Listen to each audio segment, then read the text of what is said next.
안녕하세요. 인천대학교 명예교수 김기웅입니다. 이번 시간은 뜨거운 정열을 지닌 언어의 연금술사 아마데우 프라두의 사연을 찾아서 스위스 베른에서 야간 열차를 타고 리스본을 갔던 우리 레이먼드 선생님이 추적 스토리 총 4부작 중 세 번째 이야기에 들어가겠습니다. 여행을 떠나고 나서야 나 자신을 찾아가는 여정도 시작됩니다. 우리는 지루한 일상 속에서 다람쥐 쳇바퀴처럼 도는 그 일상을 뛰쳐나가 어디론가 미지의 세계로 가서 여행을 꿈꾸고 있습니다. 그러나 누구나 실행을 옮기는 것은 아니죠. 우리 레이먼드 선생은 아무런 관계도 없는 난생 처음 보는 사람들을 찾아서 그 먼 곳을 향해서 찾아갔습니다. 그들의 사연을 찾아내는 과정에서 자신의 스토리도 찾아낼 수 있을까요?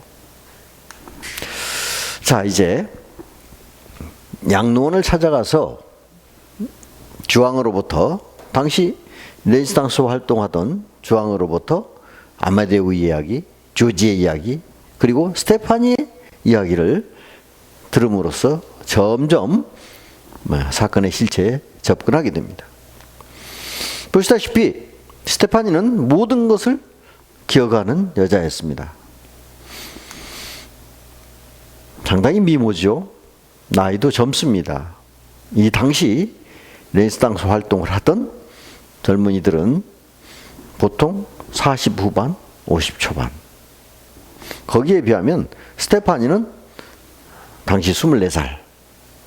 아주 여자로서 꽃같이 아름다운 그런 시절이었습니다. 베네피카 디셈버 스트리트 28번지. 즉 혁명을 도와주던 군인과 경찰들의 이름과 주소 등에 관한 정보를 모조리 머릿속에 기억하고 있는 여자인 것입니다. 혁명을 꿈꾸는 레지스탕스 입장에서는 매우 중요한 인물이죠. 이러한 것들이 종이에 기재되거나 했을 때 증거로서 쉽게 노출될 가능성이 있으나 머릿속에 있는 이 정보는 스테파니가 발설하지 않는 한 누설하기 어렵습니다.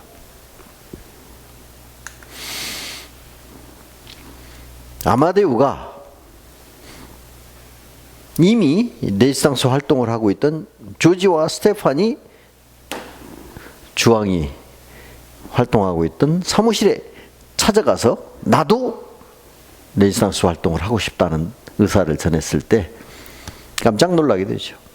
사실은 아마데우가 이렇게 결심을 하고 찾아오게 된 것은 주왕과는 런던에서 우연히 만나서 포르투갈 정세에 대해서 이야기를 나누다가 은연중에 이 젊은 사람들에 의해서 레지스탕스 활동을 하고 있다는 사실을 듣고 알게 되었습니다. 그러나 의사로서 판사 집안의 아들로서 그 험한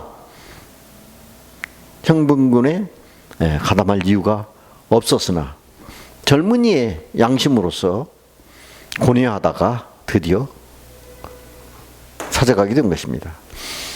전에 말씀드렸다시피 조지하고는 어렸을 때부터 둘도 없는 친구였는데 훨씬 더 칼 막스에 심취해 있었던 것이죠. 친구들을 소개해달라고 했을 때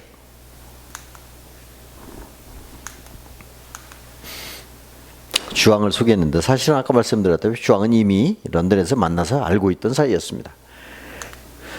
그리고 스테파니아를 소개하라는데 보시다시피 조지는 스테파니의 목을 부드럽게 쓰다듬으면서 소개를 합니다. 무언가 이상한 낌새를 눈치채고 스테파니는 내 여자야 라는 표시를 하는 것이죠.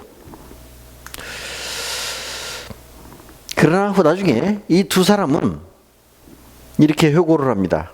스테파니는 아마데우에 대해서 이렇게 얘기합니다. 어느 날 저녁 아마데우가 교실로 들어왔어요. 그때 모든 것이 달라졌어요. 온갖 사물이 새로운 빛을 발하더군요. 한마디로 뿅 간 것입니다. 아마데우 역시 스테파니를 보는 순간에 홀딱 반해버렸습니다. 그 이야기는 그 자리에 같이 있었던 주왕이 얘기를 해주게 됩니다. 스테파니를 보고 아마데우는 바로 마술에 걸려버렸지. 그 방 안에 있던 4명이 똑같이 느꼈던 것입니다. 자, 이제 문제가 생겼습니다. 이미 스테파니는 조지와 사귀고 있는 사이였습니다. 두 사람 사이에 아마데우가 끼어들므로써 삼각관계가 형성이 된 것이죠.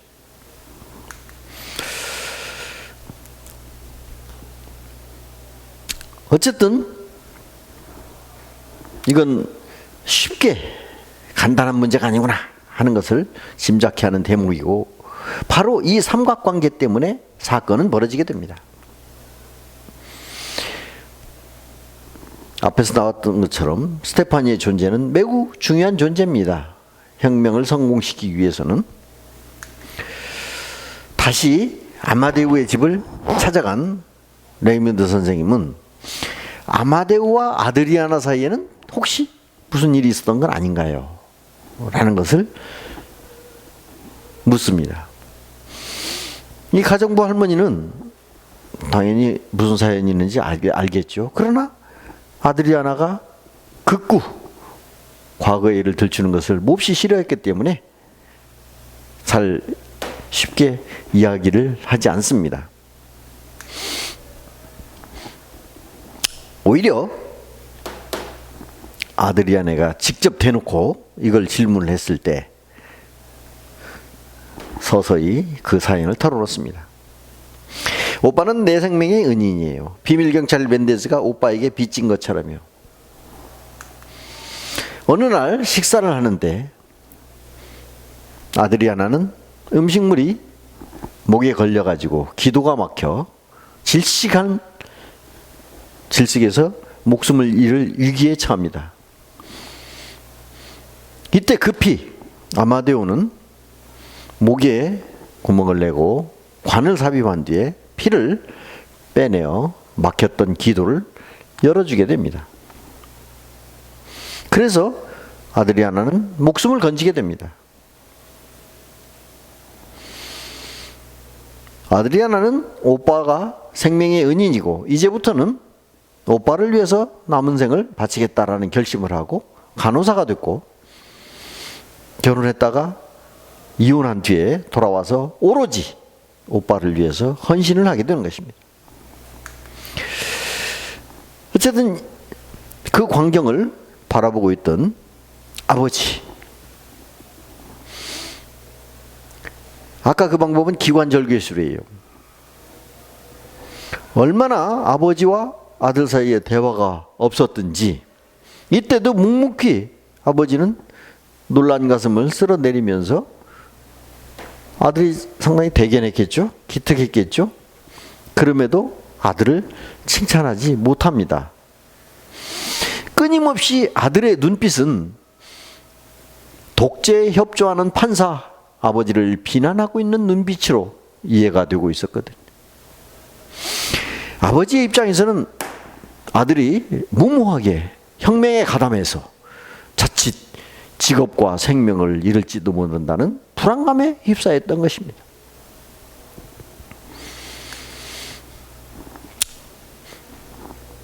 이제 스테파니는 점점 아마데우를 찾아오는 횟수가 많아지기 시작합니다. 그것을 지켜보고 있던 아드리아나는 매우 불안해하죠. 안정된 직업, 의사라는 직업, 좋은 집안에서 풍요로운 삶을 살 수가 있었는데, 이 혁명에 가담하는 레지스탕스 활동을 하는 사람들과 긴밀한 접촉하는 것에 대해서 상당히 못마땅했던 것입니다. 어느 날 스테파니가 다시 찾아왔습니다.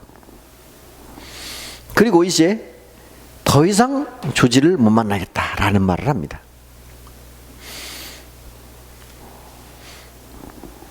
아드리아나는 스테파니가 다시 찾아오지 않았으면 좋겠다. 그래서 자꾸 두 사이를 방해하려고 합니다. 주왕이 밤에 찾아와서 그녀가 생포되면 명단이 발설될까봐 조지가 스테파니를 없애고 싶어 자신을 찾아와서 권총을 빌려간 것입니다. 그거를 정보를 주고 위기를 느낀 아마데우는 동생을 시켜서 짐 좀 챙겨줘, 차를 가져갈게. 스테파니를 도피시키기로 결정을 합니다.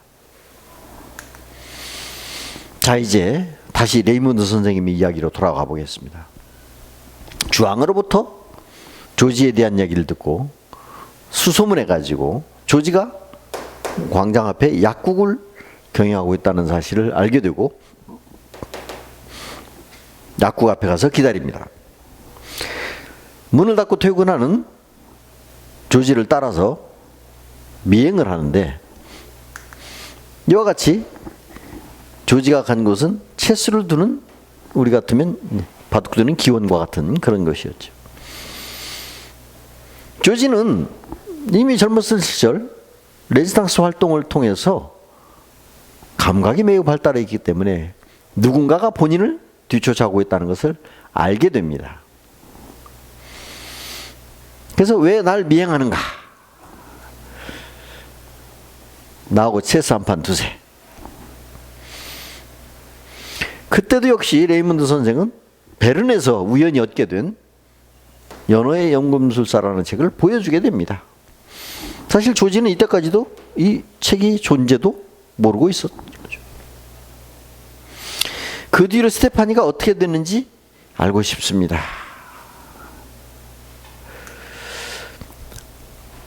다시 레이몬드는 마리아나를 만나게 됩니다. 사실은 마리아나가 레이몬드 선생을 찾아온 것인데요. 호감을 가진 마리아나가 어떤 핑계를 가지고 일부러 만나러 온 거죠. 자기 삼촌에게 왜 담배를 권했는지를 추궁하자 레이몬드 선생은 그 주왕 선생이 담배를 그렇게 좋아하는데 왜 즐거움을 뺐는지 이런 얘기를 합니다. 안경은 어떤가? 뭐 이런 얘기를 주고받는데 사실 이것은 그냥 단순한 인사말에 불과한 거죠. 핑계거리입니다. 그러다가 저녁 같이 드실래요? 본심이 드러난 것이죠. 데이트가 성사가 되는 것입니다. 우리 호텔 주인 양반이 햇빛을 받으며 밖에 의자를 놓고 앉아 있는데 두 사람의 이야기를 다 듣고 있었던 것입니다. 남녀간에 연애하는 듯한 그런 대화를 듣고 있었습니다. 그래서 언제 말하나니 재미있는 남녀간의 그 사랑 이야기로 발전을 하게 되는 것 같습니다. 이제 본격적인 데이트에 들어가서 서로와 서로를 알아보는, 자신의 이야기를 나누는 그런 자리를 갖게 됩니다. 서로가 현재 독신으로 살고 있다는 것을 알게 되고 심지어 마리아나는 춤을 추자고 권합니다. 근데 알다시피 우리 문두수 선생님은 고전어에 푹 빠졌죠. 사교는 잘 모릅니다. 춤을 잘 출지를 모릅니다. 어쨌든 즐거운 시간을 보내고 나서 호텔에 데려다 준 마리아나가 삼촌이 다시 보고 싶다는 뜻을 전합니다. 체스를 두는 기원에서 조지로부터 정보를 충분히 듣지 못했는데 다시 주왕이가 찾아가서 정보를 들을 수 있는 기회가 생겼습니다. 양로원을 찾아가서 다시 이야기를 합니다. 조지를 만났다는 사실을 알려줍니다. 아, 그런가? 그를 봤는가? 조지가 살아있군. 무슨 일이 있었는지 다시 주왕으로부터 얘기를 듣게 됩니다. 어느 날 문맹자를 위한 학교를 간판을 내걸고 우리 레지스탕스 동지들이 회의를 하고 있는 그때 비밀경찰 바다우스가 급습을 합니다. 이렇게 문맹자 교육을 하는 것처럼 위장되어 있는데 사실은 이 사람들이 다 지식층들이죠. 문맹자는 없습니다. 더구나 이 음악대학 교수가 끼어 있어요. 문맹자일 리가 없지 않습니까? 그래서 바다우스가 모두를 체포하겠다고 나서는데 혼자 와서 이 많은 사람의 레지스탕스를 체포할 수 있겠습니까? 모두들 비밀 탈출구를 통해서 도망을 가게 됩니다. 이때 스테파니와 아마데우는 같이 손을 잡고 뛰쳐나갑니다.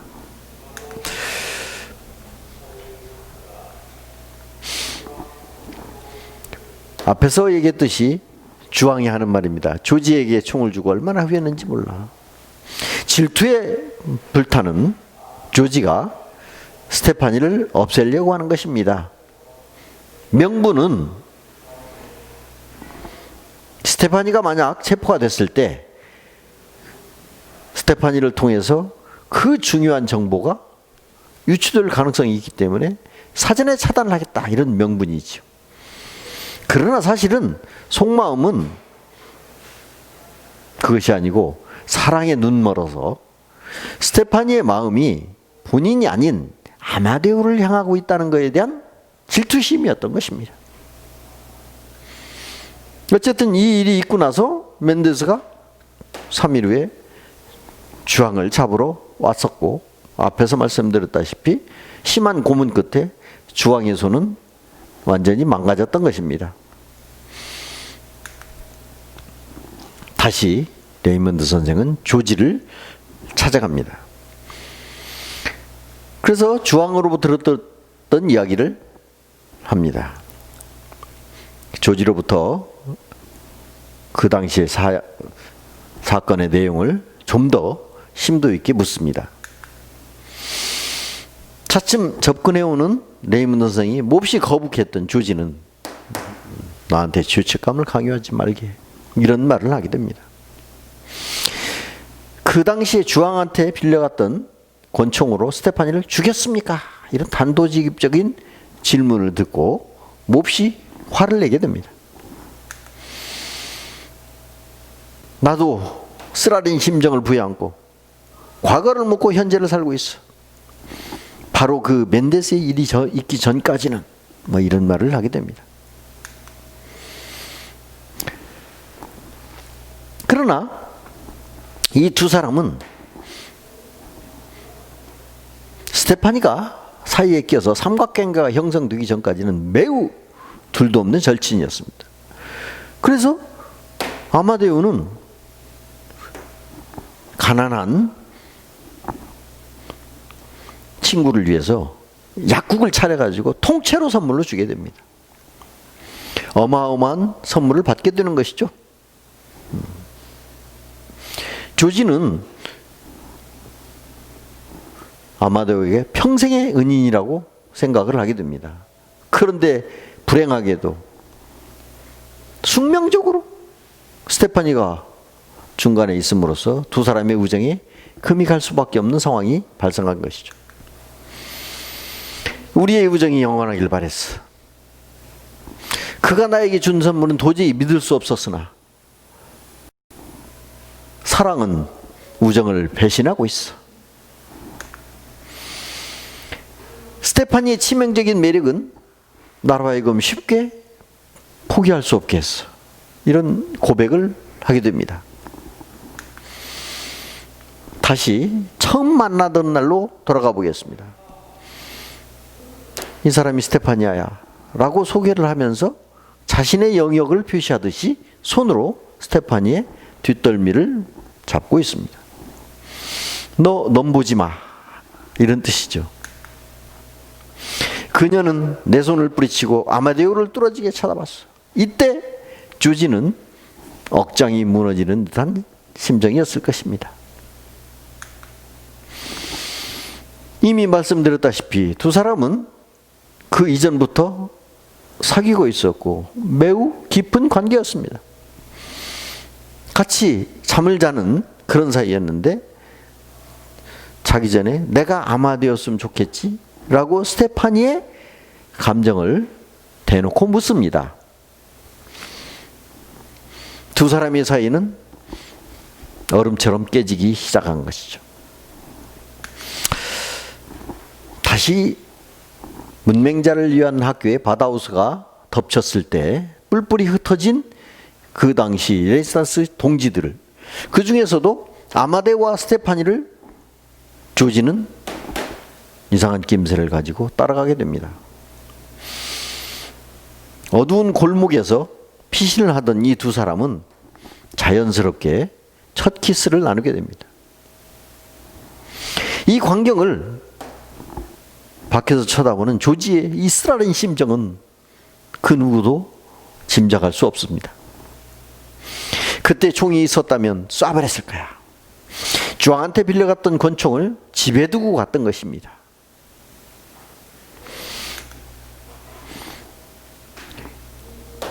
아까 병원에서 스테파니가 찾아왔을 때 주왕으로부터 조지가 스테파니를 죽이고 싶어 한다는 이야기를 듣고 아마데오가 조지를 피신시키려고 나서는 광경을 본 적이 있습니다.